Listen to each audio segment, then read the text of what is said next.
एक दिन बाबा और बेटा बैठे हुए टीवी पे कार्टून मूवी देख रहे होते हैं। वो देखते हैं कि एक डॉगी रात को सोने से पहले अपने तकिए के नीचे एक गाड़ी रखता है। जब सुबह उठता है तो उसके तकिए के नीचे दो गाड़ियां होती हैं। बाबा छोटे बच्चे को कहता है, देखो उसने एक गाड़ी रखी थी, वो दो बन गई।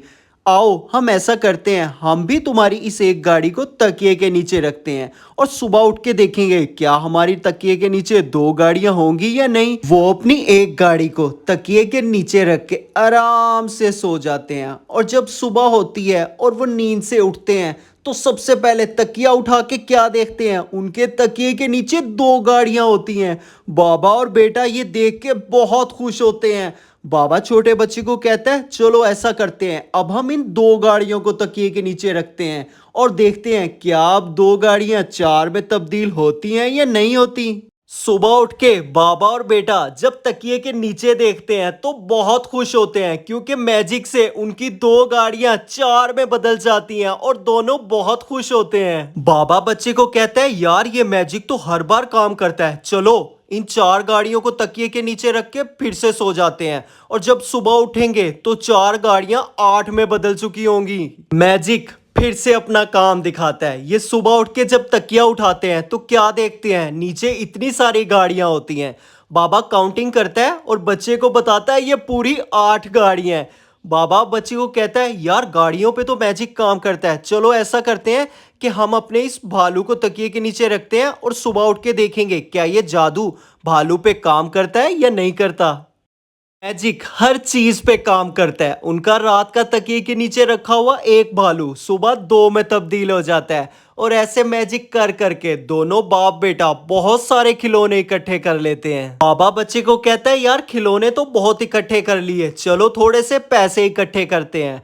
फिर वो 500 का नोट तकिए के नीचे रख के सो जाते हैं और सुबह उठ के देखते हैं तो तकिए के नीचे दो 500 के नोट होते हैं। बाबा बहुत खुश होता है। फिर अचानक उसके जहन में ख्याल आता है कि मेरा तो एक बेटा है, अगर मैं अपने इस बेटे को तकिए के नीचे रख दूं तो क्या सुबह तकिए के नीचे दो बेटे होंगे। फिर बाबा बच्चे को कहता है, चलो आप यहाँ पे सो जाओ और मैं आपके ऊपर तकिया रख के सो जाता हूँ और सुबह उठ के देखेंगे कि आपका दूसरा भाई मैजिक से आता है या नहीं आता। सुबह उठ के जब वो तकिया उठाता है तो तकिए के नीचे दो बेटे होते हैं। वो ये देख के बहुत खुश होता है और कहता है कि ये मैजिक तो बहुत कमाल का है, रात को कोई भी चीज तकिए के नीचे एक रखो सुबह वो दो हो जाती हैं। वो बहुत खुश होता है कि उसके जहन में फिर से एक ख्याल आता है कि यार मेरी तो एक बीवी है, अगर मैं उसे तकिए के नीचे रख दूं तो सुबह मेरी दो बीवियां बन जाएंगी। फिर वो अपने दोनों बेटों को बेड पे बिठा के फौरन कमरे से बाहर जाता है और वहां जाके बेगम को आवाज देता है, बेगम बेगम इधर आओ, बहुत जरूरी काम है। कुछ देर के बाद बेगम कमरे में आती है और पूछती है, जी क्या हुआ। तो शोहर कहता है, बेगम ये देखो हमारा एक बेटा था ना,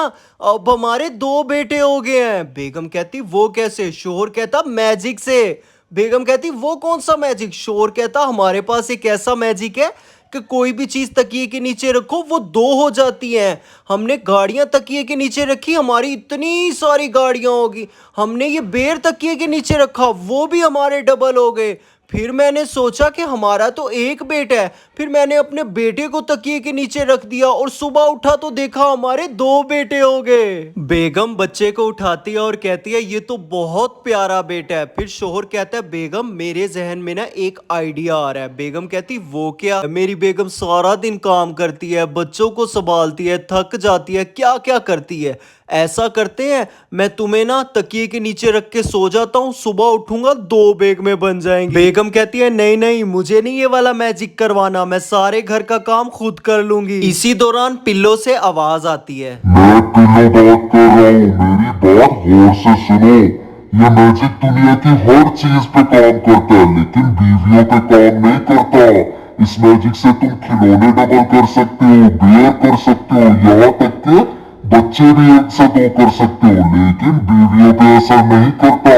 अगर ऐसा होता तो मैं अपनी एक बीवी को मैजिक से डबल ना कर देता। बीवी से डर के रहा करो और दोबारा ये मैजिक कभी ना दोहराना। तभी बीवी कहती है, देखा मैजिक को पता है कि बीवी से डर के रहना है पर तुम्हें नहीं पता।